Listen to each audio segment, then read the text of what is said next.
access to these recordings. So I'll give you guys access to the recordings, and you'll also get the AI notes that I'll send out afterwards. And any questions you have about the slides, I can send those as well. Simone, if you can let people into the room, whoever shows up, so I can kind of focus on the other part. All right, well, Merry Christmas, almost a Happy New Year. Stoked to see solid turnout this morning. I will share the slide deck here. Check. Here we go. Okay, cool. So just want to let other people in the room as we kind of go. All right, so just to go through the agreements again here, be curious, be respectful, get to the point, be succinct.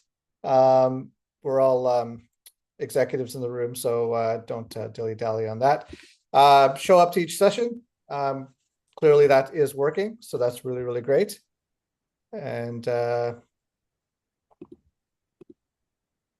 if you can advise on something, then raise your hand. There's a little raise hand button on most of our apps, and you can do that as well. Just to go over the format again really quick, we'll do some member intros. I want you to reflect on this one. What's the big goal you're currently working on? This should be front of mind for you guys as leaders and executives every single time. What is the biggest goal you are currently working on? We're going to really talk about this. That's the topic for today. No case study today. Next month will be a case study, but that'll be a topic for sure. Let's give me a moment here. Double check my notes. Here we go. Yeah, cool.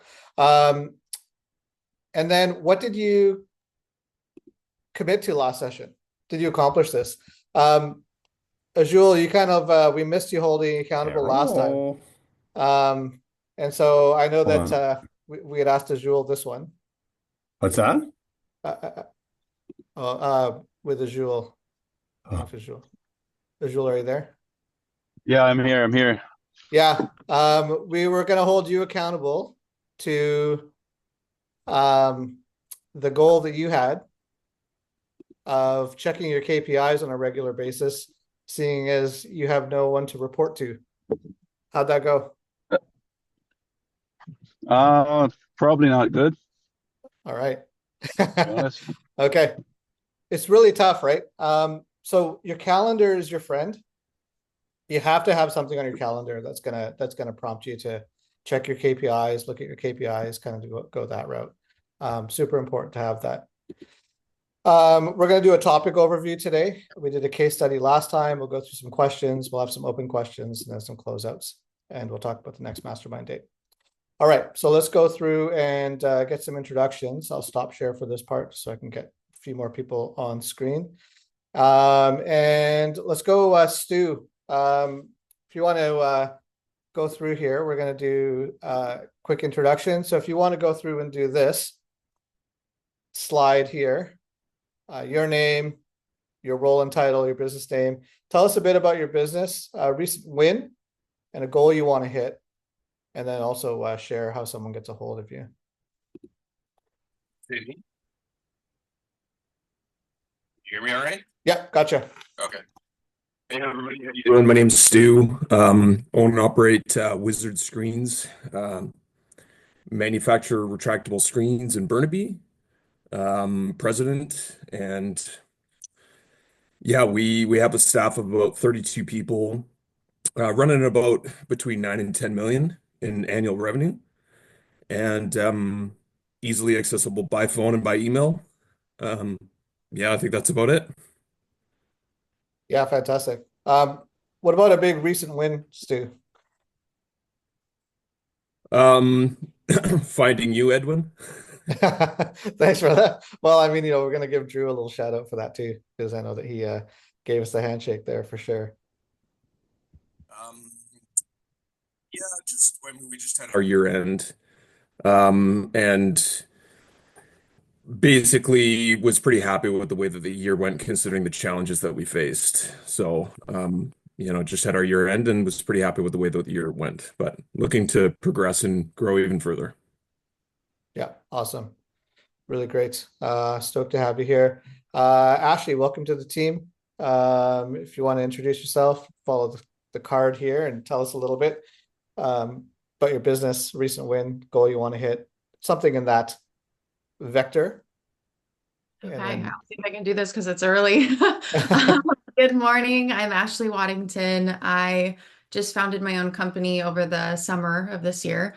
I specifically work with time-strapped leaders and organizations to help train their brand new people leaders. So individual contributors taking over teams and really helping them with operations and just people strategy. So that is what I do day to day. And my big win recently is I just won my first client. So there I you know go. I told you I had testimonial clients only, and Friday before Christmas, I won my first paying client. So super excited about that. And how do you get a hold of me? You can find me anywhere. I'm all over LinkedIn. You can throw a time on my calendar. My email and phone number are also readily available. So if you can find me on a platform, I will be there.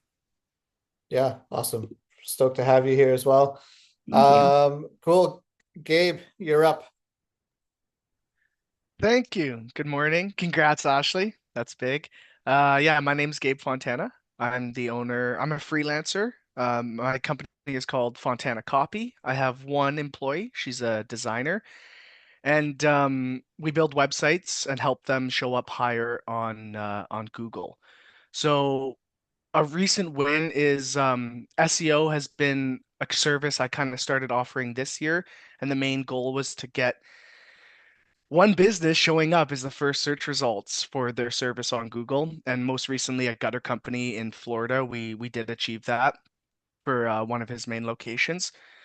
Um, a goal I want to hit, my business has been under 100,000. It's my second year this month. And next year, my goal is to be hit six figures. And if you want to get a hold of me, I'm on LinkedIn, Gabe Fontana, and my website is fontanacopy.com. Fantastic. Awesome, Gabe. All right, it's cool to have everyone in the room here. Again, feel free to share your information in the chat as well, and ask people for their contact information. Connecting on LinkedIn is also a huge win as well. Okay, let's here's an opening quote just to kind of get us in the right frame of mind. All right, this is Peter Drucker. This was kind of near the tail end of his lifespan, but absolute he's basically the grandfather of modern business. And so Peter writes, without systematic and purposeful abandonment, an organization will be taken over by events. It will squander its best resources on things it should never have been doing or should no longer do. As a result, it will lack the resources, especially capable people, needed to exploit the opportunities that will arise. Far too businesses are willing to slough off yesterday, and as a result, far too few have resources available for tomorrow. All right, so who's got a shoe closet with shoes you no longer wear? Right? What about a wardrobe of clothing that just sits there and you're like sorting through it every day? You sort through that clothes, and then you never pick the sweater, you never pick the shirt, you never pick the pair of pants. You just never do. They're just wasted time and effort. Maybe it's a coffee cupboard. Like you just got a coffee cupboard that's bloated with coffee cups. You use 3. You have 25. So the same thing happens in business. Every single time we end up with this scenario where we've created systems, we've created policies, we start to build out these building blocks. You guys know I'm super policy light. I hate too many policies. I'd rather lean on values and policies, pretty much across the board. And it's super important to understand where you're becoming bloated. Some of you guys work with scope and you end up with scope drift in the wrong way, especially on fixed price projects. It's the same idea in your business. So our topic is about focus. So I'm going to share with you a quick story here. So every year I try to get down to the Ridge in Washington and do California Superbike School for training. And the last time I was there, there's some really fun corners at the Ridge. Like I really like turn 6. I really like turn 7 to 8. It's pretty quick. But they're fun. They're challenging. There's lots of maneuverability. I hate turn 14, 15, 16. 14, 15, 16 are the last three corners on the racetrack before a 870 meter straightaway. My on-track coach goes, okay, we're going to focus on turn 14 entry, how you carry speed through 15, and your exit off 16 before the straightaway. I'm like, okay, great. I'm like, I hate that corner. He's like, yeah, I can tell. So we look at the video, we go through, we figure out what I'm going to do on 14, 15, 16. I go back on track after we do a classroom session where we're talking about it. I go back out, he follows me, he carries me through the corner a couple of times. We come off track after a 20-minute session. He's like, okay, good. We're going to focus on turn 14, 15, 16 still. And I'm like, why? I'm like, I would love to figure out, speed through turn 6. He's like, no, we're going to focus on 14, 15, 16. So specifically 15, where my eyes are tracking, same thing. Next session. Yep. Guess what we're focusing on? 4 out of 6 sessions, we focus on that corner. Why do you think that corner is important? For those of you who race cars or motorcycles, it is just before the straightaway. Lee, you know it. I don't know if you want to chime in here from your expertise. Why would turn 14, 15, 16 be super important on a racetrack prior to the straightaway? It's all about your setup. So if you miss those corners or mess them up, then your straightaway is going to be slower, and that's the fastest part of the track. 100%. So if I am crappy on 14, 15, 16, my lap times are not going to drop. They're just not. Okay, so let's ask some questions. I'm going to come back to that as a metaphor after. This is an important question. What is your business? So here's the part that is funny about this. You'll be like, I run a restaurant, or I have an HVAC company, or, I do consulting for marketing, or I build websites. No, it's not. That's not your business. It's a sector you're in. It's not your business. So if you went to a business conference and you hung out with people who were just in your industry and everyone was networking and someone said, oh, what's your business? They would all say the exact same thing. What's your business? Very, very different. Like there's a bunch of coaches and consultants out there. I like coaching with a bit of edge. It's different. So you have to really understand what is your business. What should it be? So what is it currently, actual state, and what should it be? Did it become something that you weren't quite intending? Did it happen for the right reason? Did it happen for the wrong reason? Where did that deviation happen? And can you get it back to the thing that it should be? To use the coffee shop example from our last session, let's just imagine that people were going to that coffee shop. And then over time, they were like, oh, you know what? People really want cola when they come in. So they put up some cola. And then they're like, oh, people are buying cola. And then afterwards, they get a bag of chips. They're like, oh, do you have any chips? They're like, oh, yeah, we got a bag of chips. They start putting chips out on the counter. Then later on, people are buying a bag of chips and cola while they walk into the coffee shop. And they're like, oh, you got any candy? And they're like, yeah, they put candy out. Suddenly their coffee shop has turned into a corner store. It's like it no longer fit the vision of what it was supposed to be. So what should your business be? And then what should it not be? Saying no to what it shouldn't be. Product bloat is massive. When Jack Welch took over GE, he got rid of thousands of SKUs. Like thousands and thousands of SKUs. We're like, oh, well, I want to offer this, and I want to offer that, and I want to offer this, I want to offer that. What's actually making you money? Super important. Who's your customer? With several of you, I've worked on who is your actual customer. Like, this is absolutely vital. It gets misunderstood a lot. They're like, I don't get it. It's an avatar. It's a character. It's this. If you say your customer is kind of everybody, you're missing the boat. It cannot be everybody.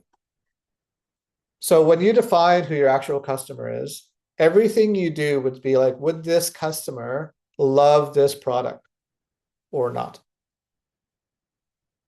If they wouldn't love it, don't sell it. They have to love it. We're like, oh no, but I kind of really like it. Like, well, who's it for? Right? That's a common question that I ask you guys all the time. Who is it for? Is it for you? Is it for your ego? Is it for, the love of the thing? I worked with an owner once, and they wanted to put a product on their offerings, and it made no sense. Like, it made no sense. We're like, where have you seen that before? And they're like, I don't know, I just really want it. Logistically, it was a nightmare, but not good. And what is your value to that customer? So this is kind of, if you don't have this super clearly delineated for yourself going into 2025, this set of questions is absolutely vital.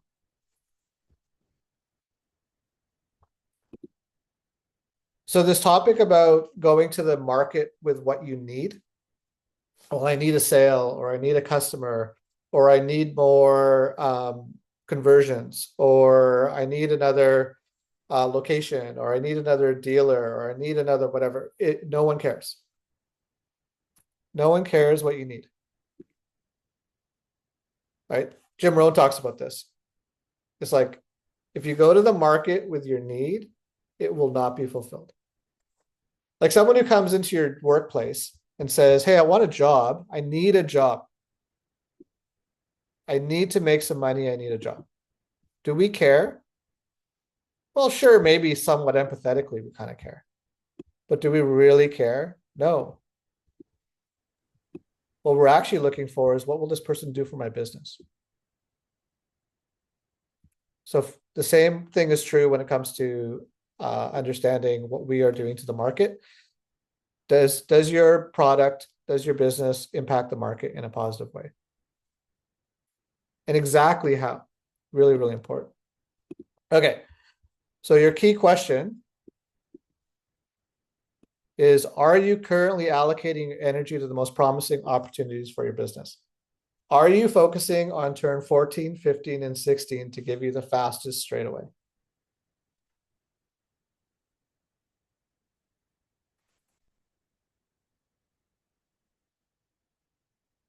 It's a tough question, because like we're dealing with a bunch of stuff all the time, right? We're dealing with the vortex. We're dealing with, for those, we've been talking about the vortex with several customers, right? The idea of like, where are you actually focusing your opportunities for your business? You have to, your goal for, one of the things I'm asking for you guys to do in 2025 is to learn what to say no to. Okay, here's 3 steps on how to make this happen. First step, concentrate on the smallest number of activities that will generate the greatest productivity. Super small, really big impact.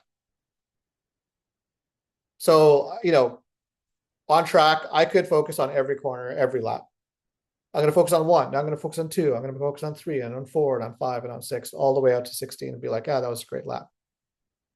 Not while you're focusing on the thing that's actually going to make the difference. It can be boring.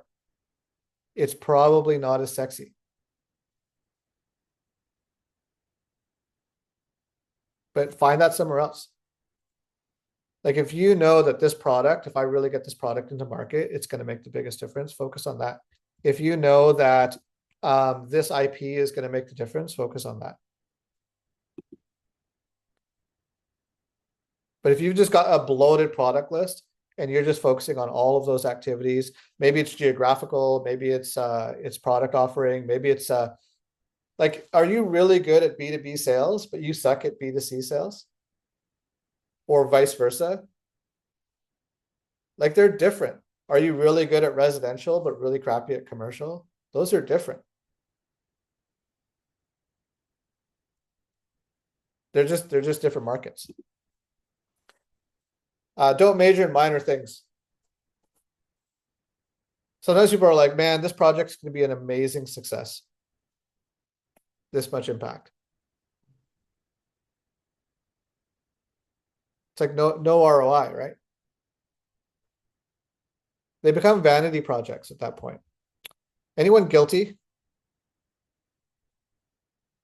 Majoring in minor things? It's pretty common. It's like, I'm gonna be really great. I'm not talking about hobbies and things like that kind of tick the box emotionally. I'm talking about really focusing a lot of time and energy on a project in the business that is not going to move the needle. It's like, man, I spent 3 hours on this one landing page. That landing page has 2% of your traffic. It's like waste of time. Don't worry about it. It's a waste of time. Okay, so abandoning efforts. So if something is not creating results, stop doing it.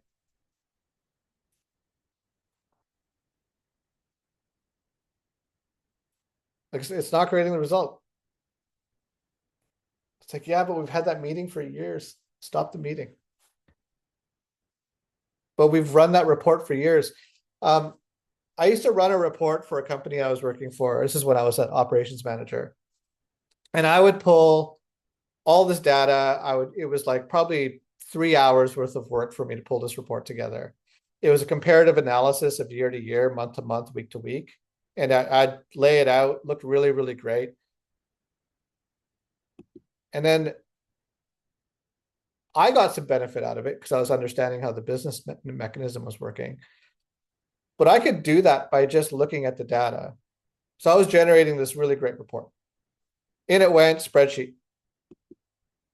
You know how many people looked at it? Zero. Zero people looked at it.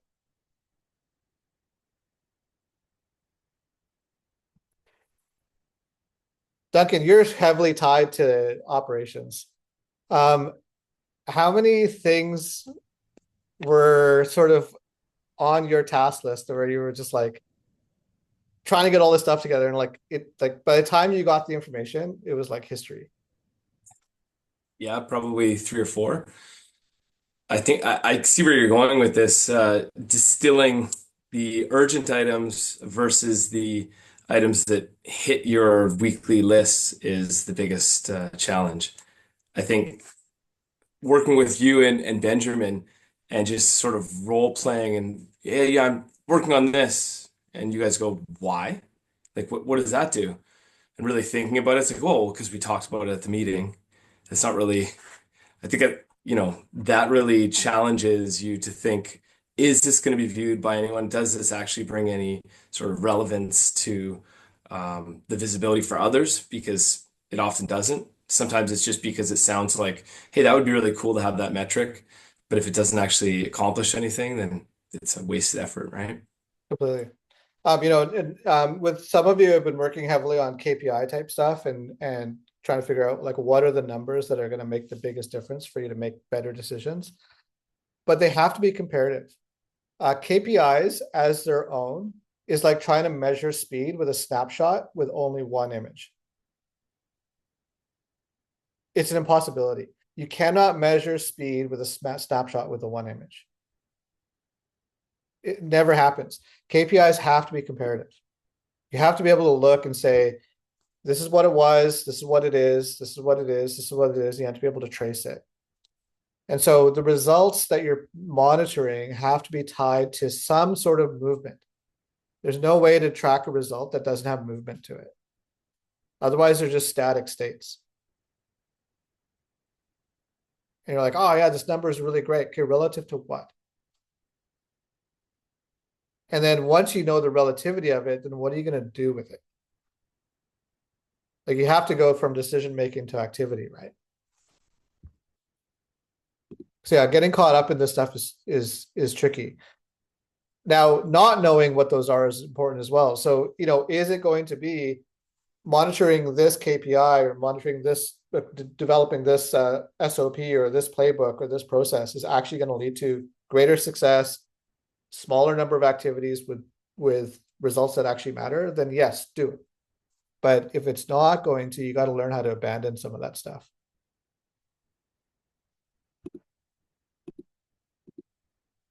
Okay, let's talk about right results. That was the thing on that last thing. How do we generate the right results? This is reflection. So your strengths, your skills, your competencies, can you apply those so you'll generate the right results? If you're not good at something, it's going to take you harder to get the right results. There's that massive reluctance to try to get the right people in the right seats. Like we say that saying all the time, right people, right seats. Maybe someone else can get the right results for you. Like it might not be you. Can someone else negotiate something to get you the right results? Maybe. Can someone else, complete the administrative work that you're terrible at, or maybe you're really good at and they're more creative? You gotta figure out what that is. How many people have done a strength, a skill, or a competency assessment in the last 6 months?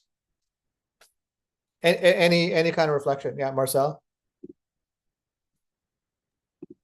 Yep. Yeah. What did that tell you? And you did a 360 as well, right? Yeah. Yeah. Yeah. I really like doing them. You think back, it told me some things to be mindful of that I'm super similar with my business partner on, and to be mindful that I might be myopic on some things, or we as an organization might be myopic. So, like missing some of the other things on the side because you're both Correct. focused on the exact same thing. Yeah, or we both have similar strengths and similar weaknesses, so we like to spend time in the same area. So we might Right. abandon or not spend the requisite amount of time on a part of our business that needs it. Yeah, I think we had that conversation about the Le Mans race, the 24-hour Le Mans race. The metaphor we were talking about is that you're both kind of driving the same car, but you're taking shifts. But can we get two cars on the track, right? Was one of the ideas. Or at the very least, know that you're not driving at the exact same time. So yeah, again, really, really great, because it, looking into like what your strengths and competencies were made a massive difference, right? Absolutely. Mark and Monty, you guys are in the same spot there. What about you? You guys work in tandem a lot. What about strength and skill competency for you guys? And you guys have a massive group behind you as well. Yeah. We were just talking about this yesterday about how we need to define what we're after this year and be very focused on it. And I think this is very relevant or really timely to be doing this. We do operate separate businesses. We started out thinking that we would be together, but we do operate outside. We're brother-in-laws, but he's in a separate district. But we do talk about business structure and reflect each other at times too. But it's nice to have someone to bounce that off with. Do you have anything similar? Yeah, that's where we're at. Yeah. Yeah, you have to know what your strengths are. I am terrible at deep diving data. Right. Like I know that. I will help you with the creative part. Like I tell you guys this all the time. I will build a spreadsheet, I will not maintain it. Right. I love creating it. Someone else do the day-to-day monitoring of it. So know what your strengths are and know when to say no. So focusing on tomorrow's change. So this is about really not getting stuck in the rearview mirror. If you get stuck in the rearview mirror, you're gonna be missing. Business is moving very rapidly these days. And so you have to know, what impact am I looking to make in January? What impact am I looking to make in February and in March? For most of you in the room, if you are not looking 3 to 6 months ahead, you're way too short. If you're planning January, February right now, if you haven't, do it. But if you're planning January, February, you didn't do enough in October, November.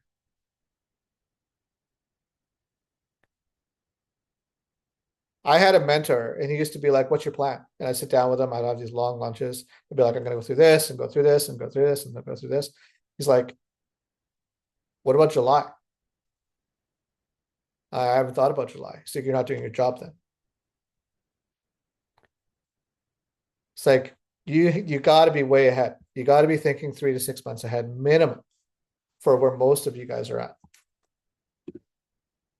And then becoming obsessed with the primary opportunities. So, you know, if you're doing a SWOT analysis or you just know what opportunities are available for you, which ones are going to make the biggest impact?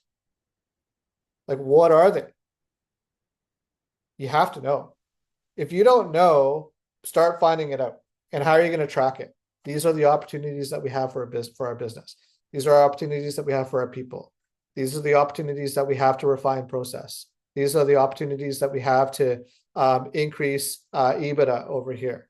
Like, you have to know. These are the opportunities for us to market this product to greater capacity. Right? This is an opportunity to refine our bidding process. Like, what is it? You got to know. And you got to become obsessed with it.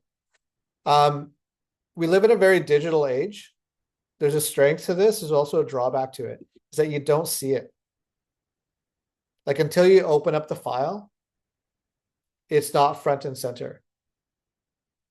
So if you are very heavy digital, how are you monitoring what shows up for you as being the most important?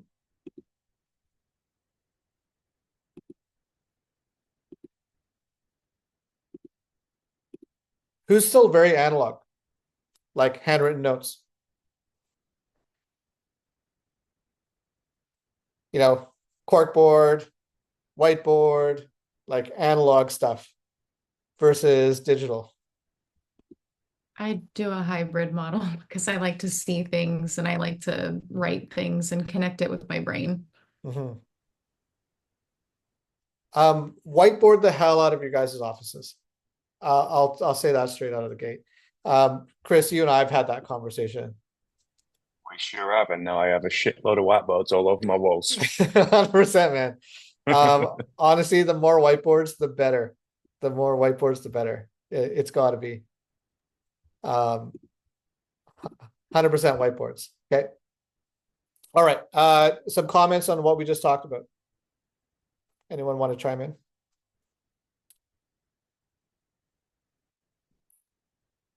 I think what you were saying there with like knowing your strengths and stuff, I think we all, as I would say, as leaders, like can get a bit almost possessive over what we can and can't, or what we can do, and we think we can do it all. But it's having the confidence to know that there is other people out there that are better than you at doing certain things, who want to purely focus on that one area, and being able to delegate that to them and give them 100% ownership of that, and just be like, hey, this is what you do. You are better than me at that. And leaving them to do that. It's scary, but B, once it's actually moving in that direction, it's brilliant, because you've given yourself a bunch of time back where you don't have to worry about something now, or worry about it as much. Okay. Talking about whiteboards, I love digital whiteboards as well. Okay. So this is effectively how most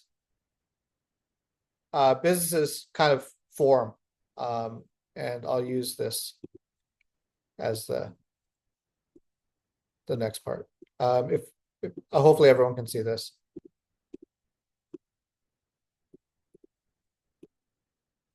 Okay, so you're forming a team, you're forming a business. You were a specialist in something.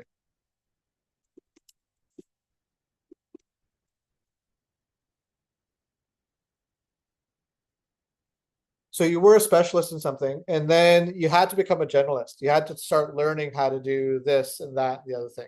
You're like, okay, well, Now I got to learn sales, and now I got to learn how to update my website, and now I got to learn how to do social media. Now I got to learn, and I got to learn, I got to learn, I got to learn. Okay, that's generally how most businesses develop. Well, I was a designer. Okay, great. Well, I was the numbers guy. Okay, fantastic. And then you start a business and you become generalists. The hard part is after you've generalized a bit, is going back into your specialist role. This is the evolution of how most of your business structures are going to start working. The only way you do this is by hiring the right people in between. So somewhere in here, you've got to start developing the right people. Now it's going to feel weird because you are divesting control. And whatever your philosophy of control is going to impact how much you give up and how much you don't give up.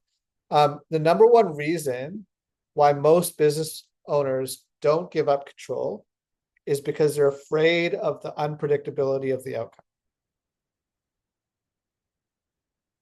It's like, well, if I give up control, I don't know what's going to happen, or they can't do it as fast as I can, or whatever happens to be. And you just got to get over it. They won't do it as well as you. Right? So you're going to fall back into a specialist role at some point. And, I think a lot of you have been doing that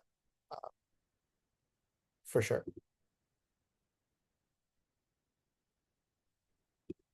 Okay, some questions. All right, let's go to some questions.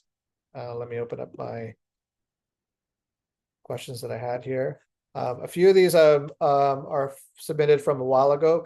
Lee, I know you missed out last time, so I'm gonna hit yours. Do you remember your question, or you want me to read it out? Yeah, that had something to do with dealing with government agencies and licensing with unreasonable expectations. Correct. So the question that you had submitted was how to deal with government licensing bureaucrats that want to enforce their policies based on their opinions at the business expense. Do you want to share the situation a little bit, what you can?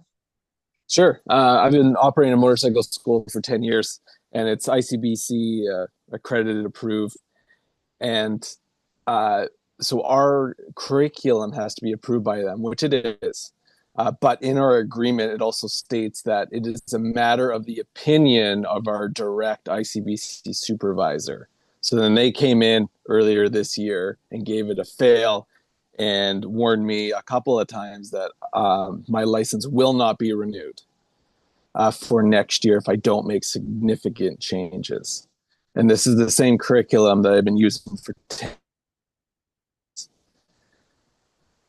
Excellent safety record, only one complaint on film. I'm not doing anything that's a matter of this opinion. So I'm jumping through the hoops to make this happen. And I got my final review coming up at the end of February, beginning of March, which if they still don't like what they see, then they'll effectively shut my business down. So this is, we talk about the leadership trinity as this is a gross imbalance of authority with no accountability. Yeah. Right. So someone has a massive amount of authority. They have the activity to be able to impact that authority, and they have really no accountability to the outcome of their decision. Right. So how do you navigate this? The first thing, from a negotiation standpoint, depending on the relationship, and we can kind of use this as a parallel. I know you're already a little bit further down the road than is ideal. This is a technique that Chris Voss uses when negotiations go really, really sideways. And you ask them, how would you like me to do that? So when it gets really late stage with something, like someone's really being obstinate in a negotiation, really being obstinate about whatever it happens to be like, great, I really want to understand what it is that you would like. How would you like me to do that?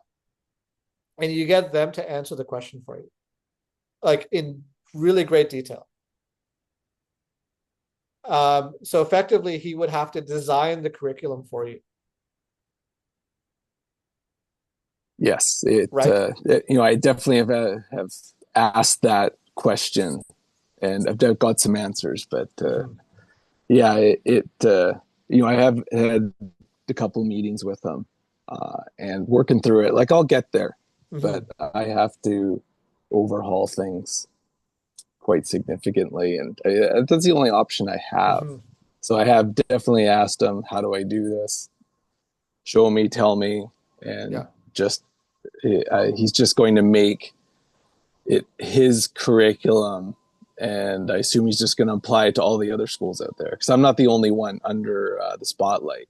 When I asked him what other schools are under review and possible not getting renewed, he said all of them. So right, yeah, he's coming in definitely to make some noise, make a name for himself. Were you able to ask him where he's seen this model before?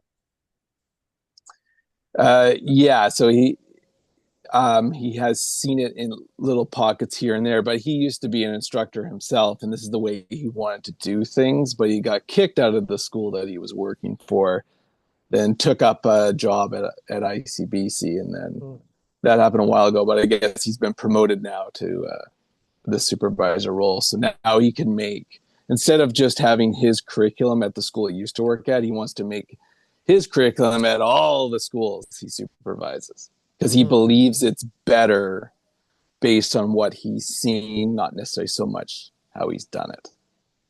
Gotcha. Okay, so this is I'm going to kind of frame this against sort of a higher level thought pattern here. First of all, you've been sucked into the vortex of a bureaucrat who has a massive amount of authority. He's impacting your business in a way that you don't have as much control over, right? When, oftentimes when we're looking at this, is like a black swan event, right? It's like came out of the blue, hard to try to predict, how do you actually figure out that this is going to be a thing? In a SWOT analysis, this would exist under threat. It's an external threat. It's not internal weakness. It's an external threat. And how do you end up kind of dealing with these external threats in a way? Mindset wise, if you end up kind of switching this over into, is this an opportunity to innovate, right? Like, is it a way to create a competitive advantage relative to his demands?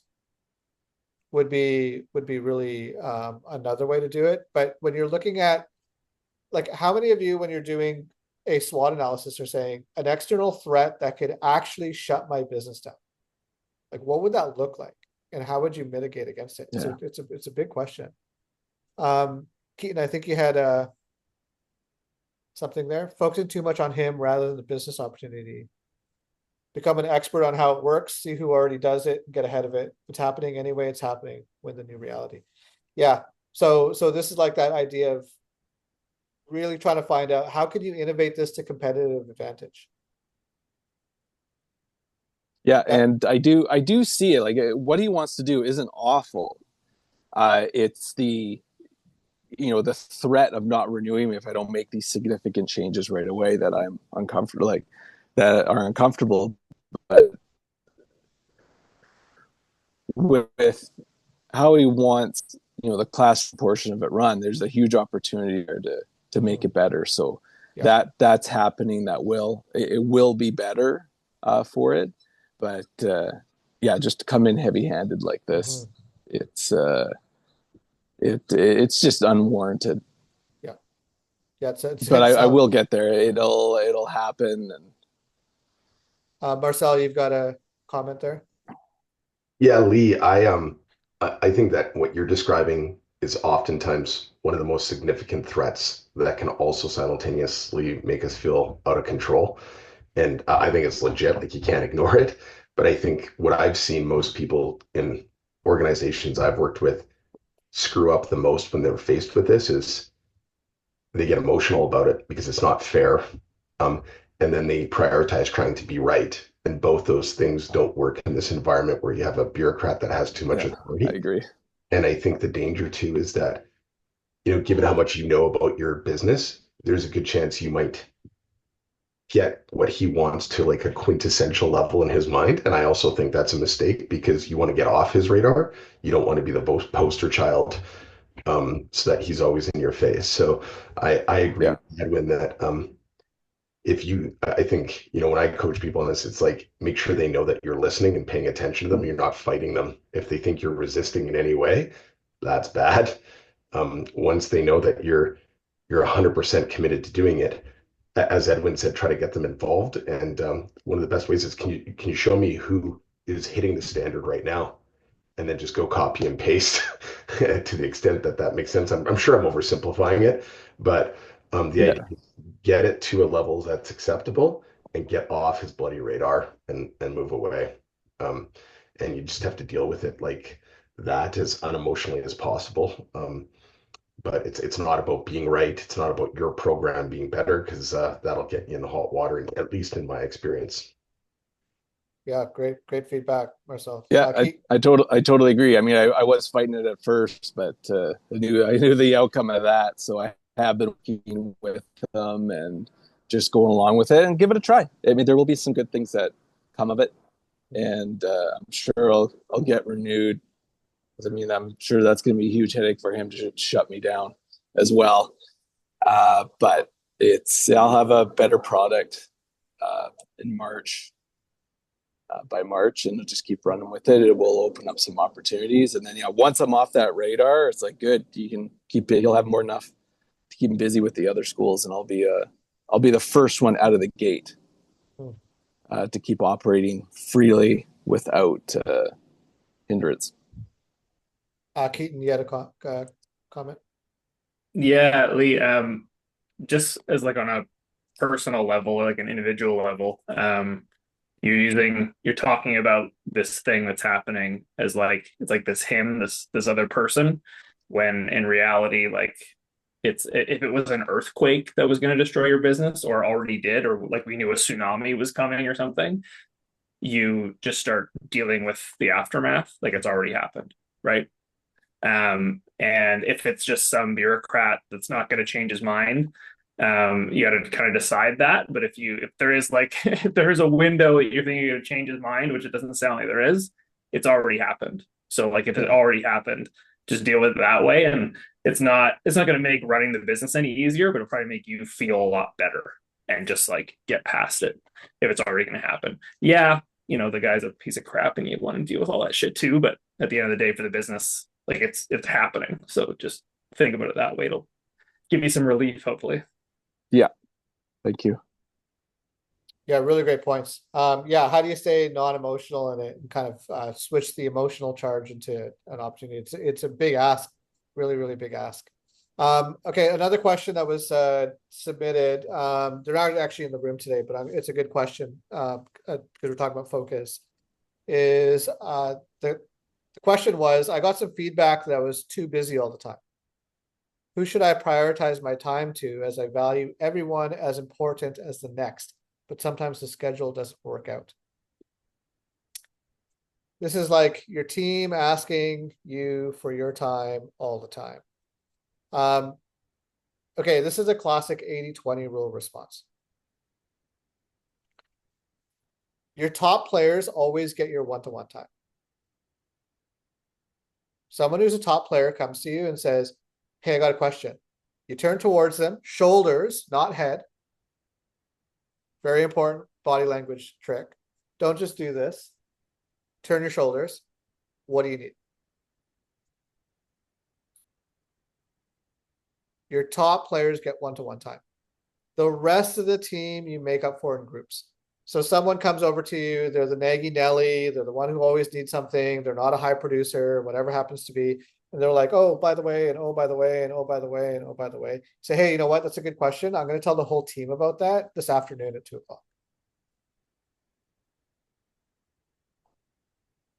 You have now hit everybody at that moment. Or you say, you know what? That's a really good point. Is it critical for you to get that answer right now? If not, I'm going to bring that up at our weekly meeting. and then you bring it up at the weekly meeting, or you send it out as a newsletter, whatever happens to be. 80-20 rule, because remember, 20% of your team is producing 80% of your business. And so you need to spend 80% of your time on that 20%. You can't get sucked into the swamp of the needy, because they're the ones that are going to constantly be asking. But what you do have to do is understand that. Now, there's another good question out there where you can implement this with the team. We've talked about this before. Is 3 before me? If your team is big enough, go ask 3 people before you ask me. Because if person number 2 doesn't know, and then person number 3 doesn't know, and then all 3 of you come to me and say, hey, by the way, how do we do this? Now I know that there's an actual problem in the business. Whereas if person 2 answers the question, then great. They've had an opportunity to share it and reinforce it. Is there a small danger that person number 2 gives person number 1 the wrong information? Yeah, probably. But it's a risk you got to take if you want to stop being the choke point and the bottleneck of information flow.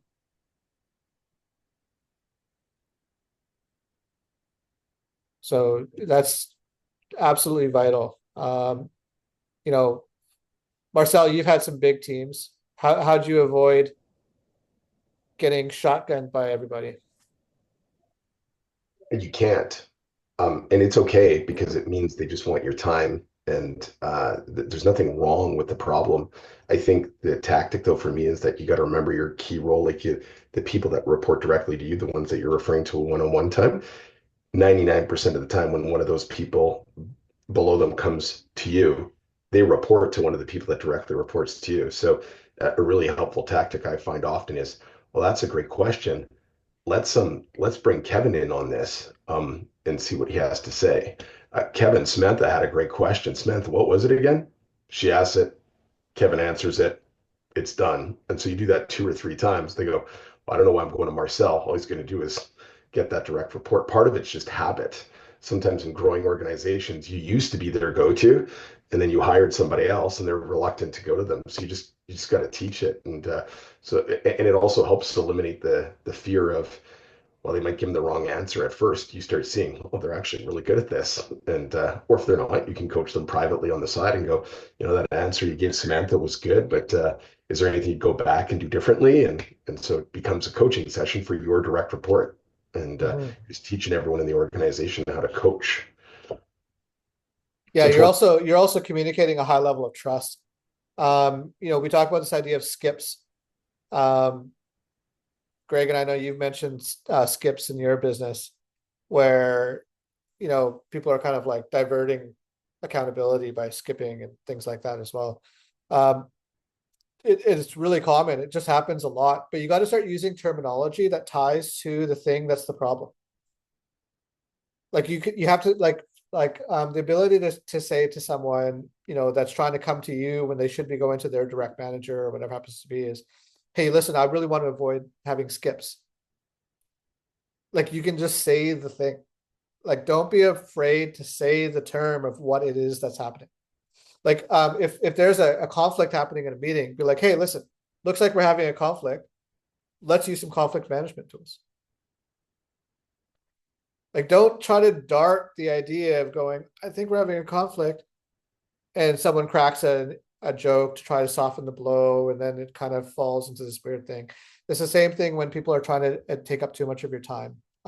There's another component here as well for leadership, which is the desire to be liked.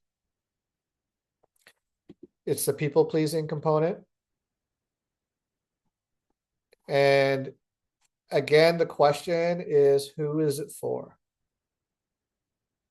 Like, is it for their benefit, or is it for your benefit? If it's not for their benefit, you just, like, don't do it.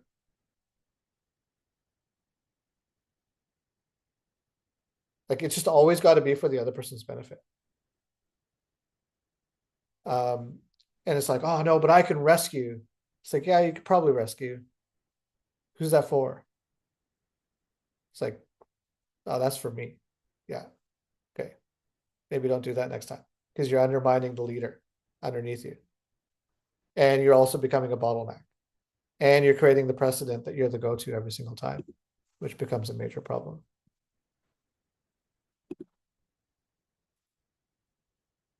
Okay. Let's go to not that one, this one. Okay, a couple of quick takeaways, and I'm going to highlight an event that's going on. Who wants to share a key takeaway from today? Maybe someone who's been a little bit quieter. Yeah, I got one, Edwin. I think I got lost in my mind thinking about abandoning efforts that are no longer productive, and defining, just thinking creatively about how you define those efforts, and how much of a what's the lead time on or the timeline for defining whether or not the effort that you're putting into something is valuable, or when to walk away.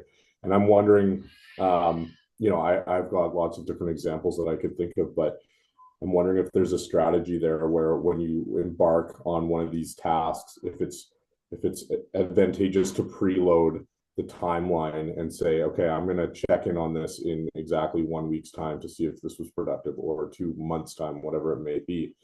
And at that moment, review whether or not the effort is worth continuing, or whether to abandon it. So I think that's a great takeaway for me, is thinking a little more critically around some of those tasks. And if you have thoughts on you got to this comes back to one of the very first sessions that we had, where we're talking about key decisions and what outcome are you looking for, and then what was the reality of the outcome. So if you have the ability to know what's the impact I'm looking for with this, and then how far on target or off target am I relative to that. Like if something's not impactful, like the amount of things I've abandoned in my product lineup in the last 4 years is like massive. I'm just like, not going to work. Get rid of it. Like, right. For Marcel in the restaurant industry, it's like, this menu item is like not making anything. It's like, get rid of it. For Lee, you've got like motorcycle inventory. You're like, no one likes riding this bike. It's sitting there. I'm paying insurance on it. Get rid of it. You did that with the purge on those crazy Hondas or whatever they were. Those things are awful. It's like, so yeah, really understanding what the impact is and what the difference of that impact is. But you have to have some way to measure it. Like, and is there an instinct to it as you become a high level leader? Yes. Like, does everything have to be data? Not always, you guys.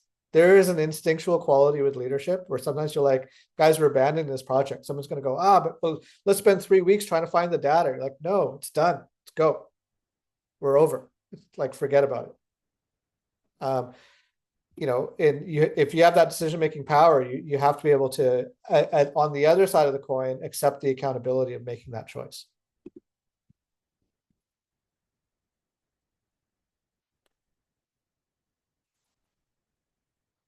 Okay, one more takeaway, and I'm going to hit you with a quick commercial. I would say thinking 3 to 6 months in advance, because just based on where I'm at in my business, I've never had to, I've had to think in terms of sales, like what do I want to hit in 3 months, 6 months, but I've never had to think in terms of marketing and accounting and sales and like the whole facet, and then build a plan. And I know we connected at that workshop for business planning. So just a reminder of constantly being in the habit of thinking ahead and thinking what's next, and then working backwards too. Okay, not just where do I want to be, but like, what does it actually look like? What's a tangible way to measure how to get to this point in 3 months and 6 months, and then continue to do that while I'm also executing the now. I'm still learning that. So that's a big takeaway for me. Yeah, great. Okay, here we go. I'm doing a full day workshop. It'll be on February 1st. It'll be in person. And I'm talking to Matt from Distillery. It'll probably be at Distillery Studio. So I'm going to have their boardroom and their theater. So if you don't have the ability, like for some of you, we do retreats, right? Your companies are big enough. We do 1 or 2 day retreats, whatever they happen to be. But a lot of solo or smaller teams, like you can't afford like a $50,000 retreat, right? Like team out, this out, expenses, breakfast, lunch, dinner. Like it's like staying at the place, Airbnb, like all that kind of stuff. Like it's a lot to do that. So can you get some of the impact of a full day retreat with a full day workshop session? Yeah, 100%. So I'm confirming the location, but right now it looks very promising. That'll be at Distillery VFX at their studio. And you'll even get a chance to see the Emmy. So that'll be pretty rad. So I'm just talking to Matt about that right now. But it's a really great way. So if your team size is relatively small, or you're not sure yet on who you want to have at your retreat, then this is absolutely a way to kind of hit that. And it's going to be not that many seats, like 12 to 14 seats is basically it. It's not going to be like 50 people or anything like that. And lunch is included. So that's that. Okay, next date, January 31st, 7 a.m. And then that in-person workshop is the day after, on a Saturday, because I know some of you guys are on the tools, on the box, that kind of thing. So that's where that's going to go. All right, that is today's session, team. Happy New Year. Thanks, Edwin. Thanks, Graham. Thanks, buddy. Thank you, Edwin. Everybody. Thanks, Edwin. Happy New Good Year, everyone. session. Thank Happy you. New Year. Happy New Year. Thanks, Ed. Here, everyone. Thanks, Take Edwin. care. Back in. See ya. Ciao. See you guys.